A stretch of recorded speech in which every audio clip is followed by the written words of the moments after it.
It's that time, my friends. Let me give you the official cheers and welcome you to another edition of Happy Hour with Lincoln. This is where I'll do my best to answer all of your stock market related questions, tell tales and rant about stock market topics, and share my 2 decades of trading experience with you guys just so you can make a little bit more money. And I tell you what, if I've done that, I've done pretty good.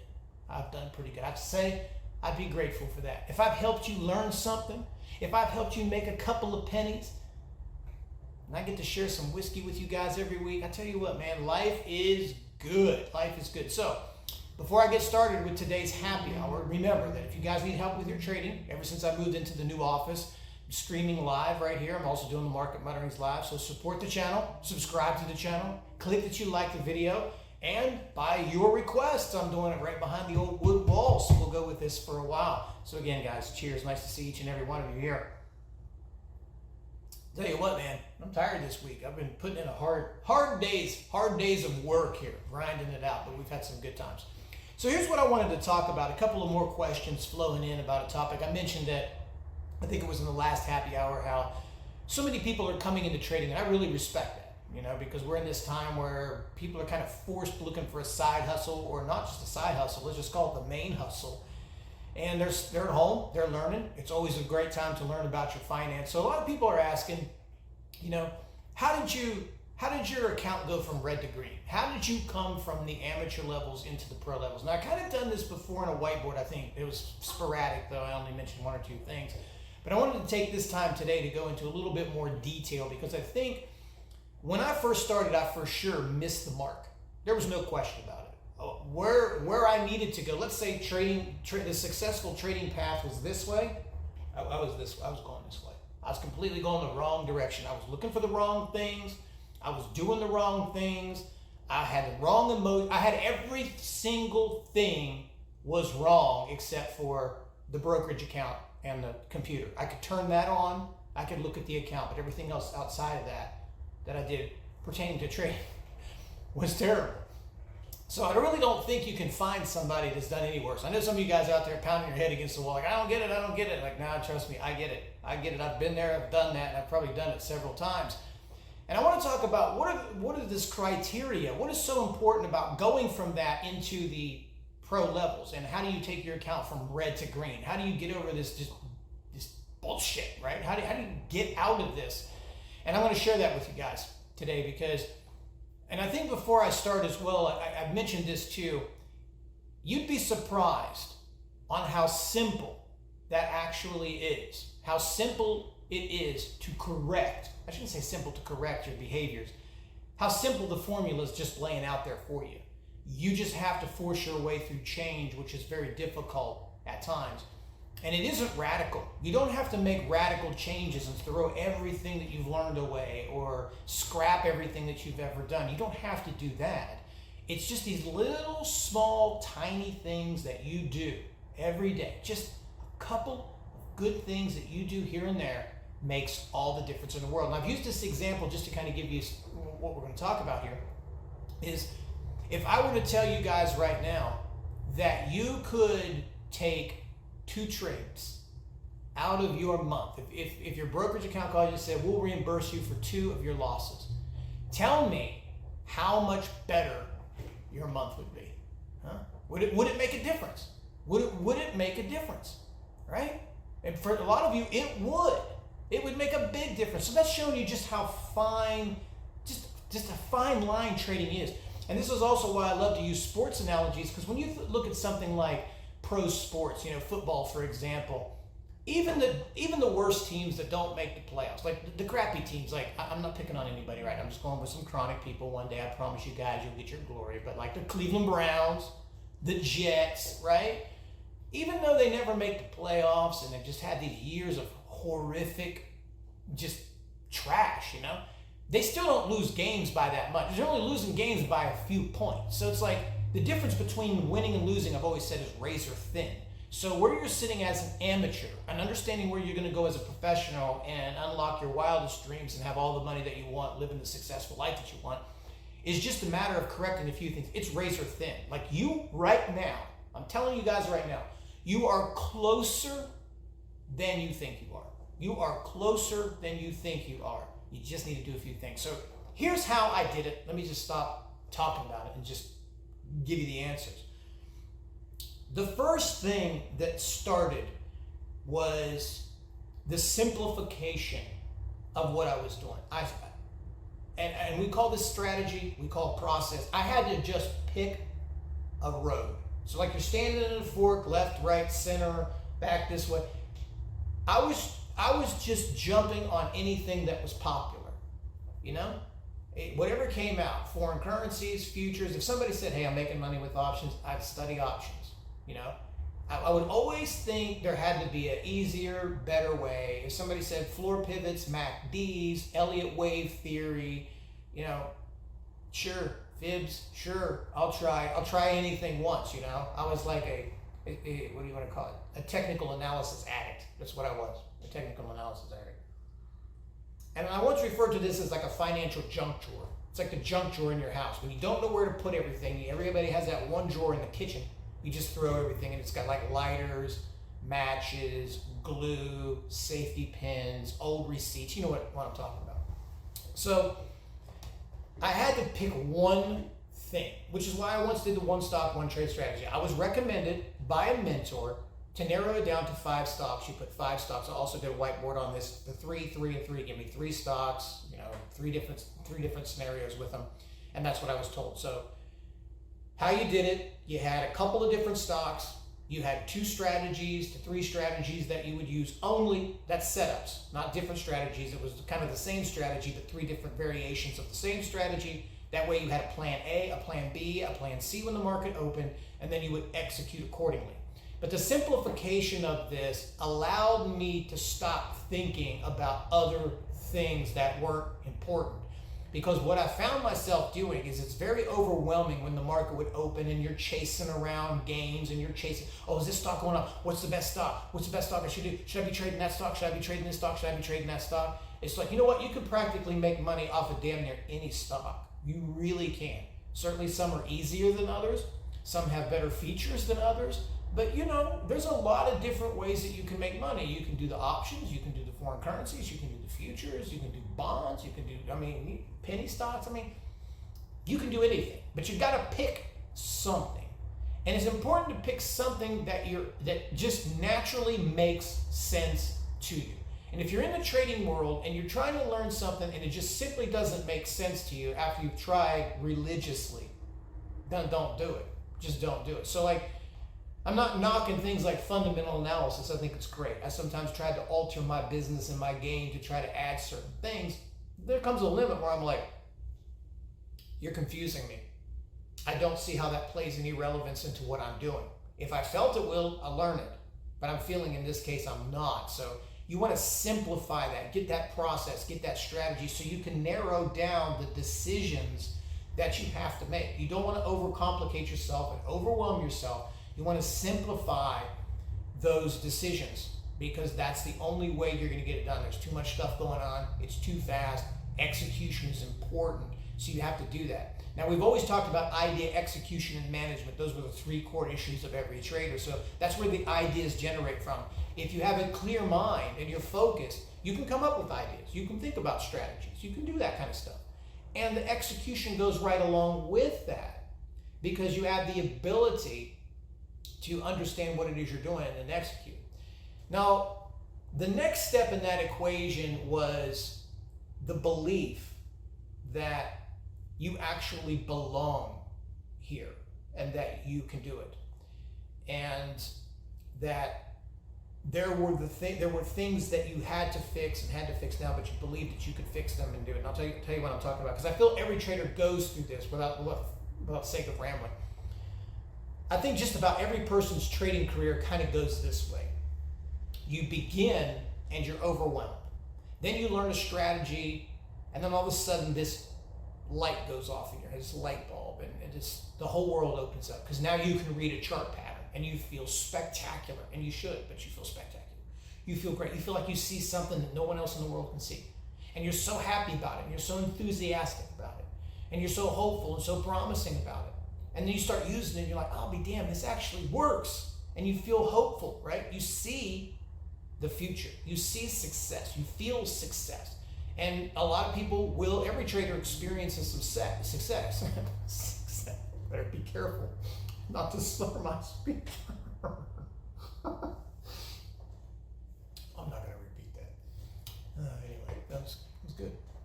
But every trader feels a level of success. And when you feel the success, you feel like, okay, I got the strategy, I'm reaping the rewards of success, and you have that hope. Maybe you're not making a lot of money, but you have hope. And you just sort of like rolling along. Then, almost all of us, every single one of us, I would say, something happens. The market changes, there's a correction, you make a mistake, maybe it's ego, there's numerous amounts of things, but it never seems to fail. Something happens, and boom, there goes all of those gains. There goes all of that work, and you're basically retraced back to where you started from. And you feel like, hey man, I just put 3 months, 6 months, 9 months together, and gone it went. Or I had a good week and now it's gone in one day. It can't be that way. Life can't be that way. And you're right, it can't be that way. And then what happens is you have these setbacks, then you come back, you rehash some things, then you have another setback. But each time that you have one of these big setbacks, it chisels a little bit further away at your confidence.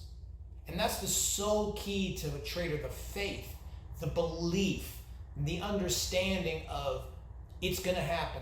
I know opportunity's there. Stay focused, stay patient, don't force anything, concentrate, be on your best behavior, so to speak, and things will always work out. So for me, that transition came with, I always kind of knew what I wanted to do. I always knew what felt comfortable for me. The thing is I would lack confidence. When I would take a big loss or coming back from some significant losses, it was really difficult for me to just trust myself again, to just believe in myself. I really, really struggled with that for years because I always felt I'm just one trade from grenading another account, and I can't deal with that. So I would stack on a lot of wins, and I would still feel like a complete loser because I'm like, just give yourself time. You're going to mess it up. I had some horrible self-talk habits at the time, and you got to get rid of that. So like the first thing you do is you got to find that process. You've got to simplify your trading. The next thing, by doing so and having the repetition, comes the confidence and the belief that you can do it.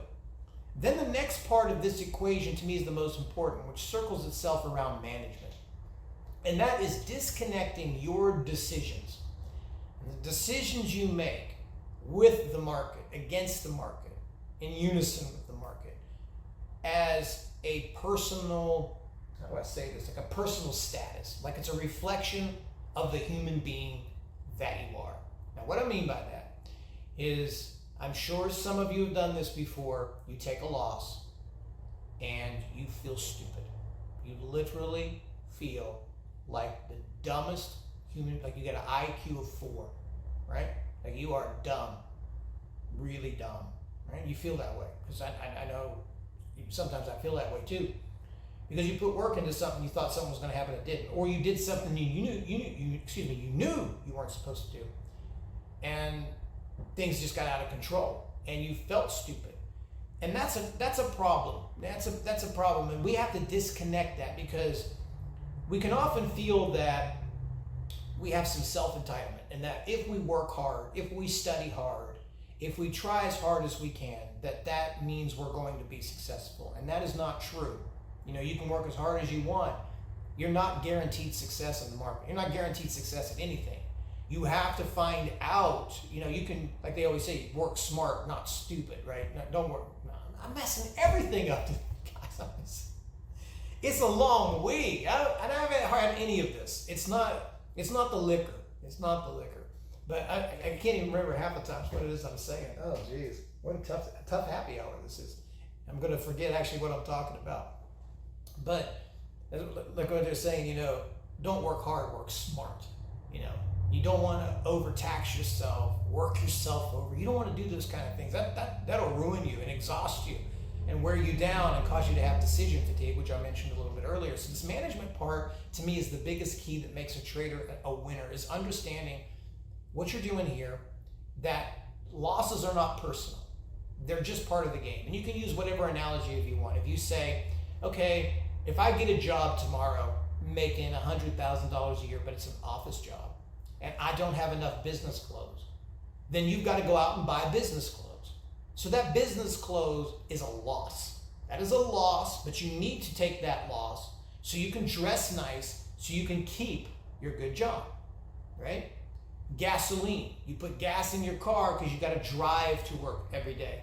But you have to put the gas. The gas is a loss, but you need to spend the money so you can actually physically get to work and collect your money and get your check. So those things are losses. So you have your check, then you have like supplies that you buy for your office. You have expenses, gasoline and all that. And a trader is the same way. We have expenses. Our expenses is trading losses. That's our expenses.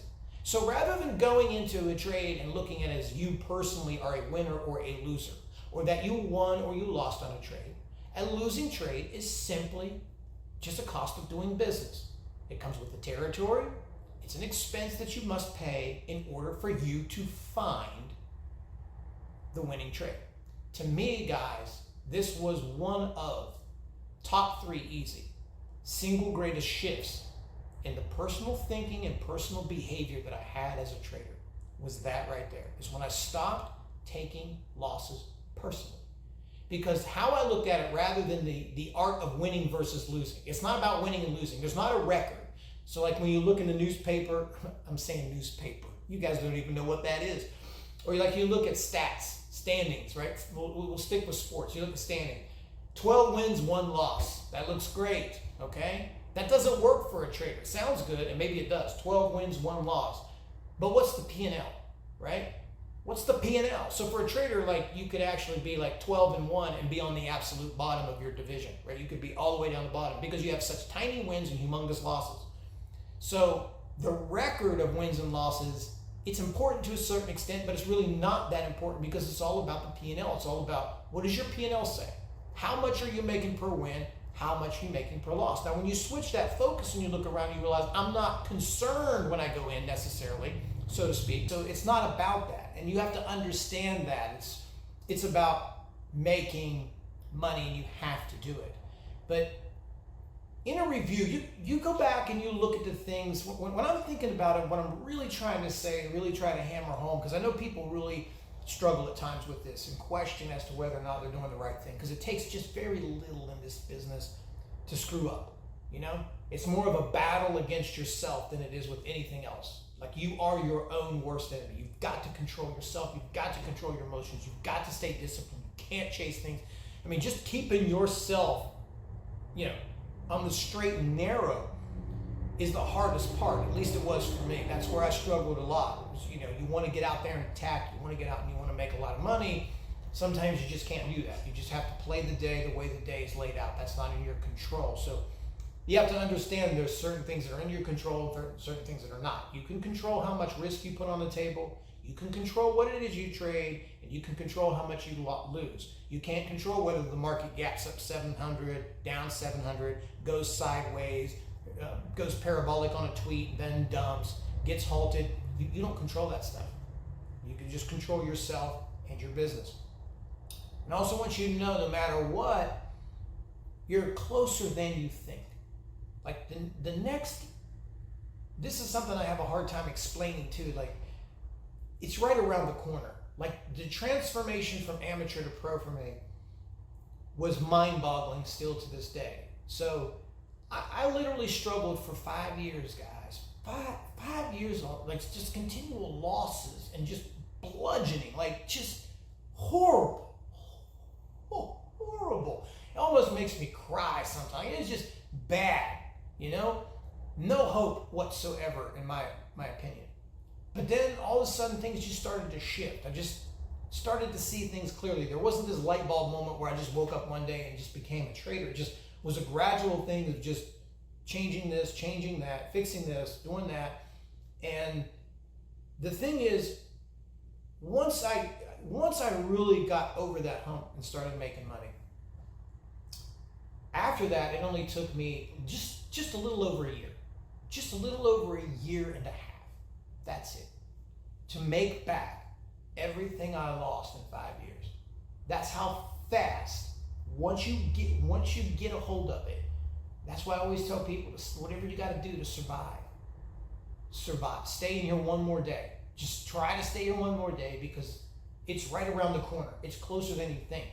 And the thing is, you probably don't even know, because I didn't. I was just wondering, I don't know if I'm ever going to, I don't know if I'm ever going to, and bam, there it was. I just did it.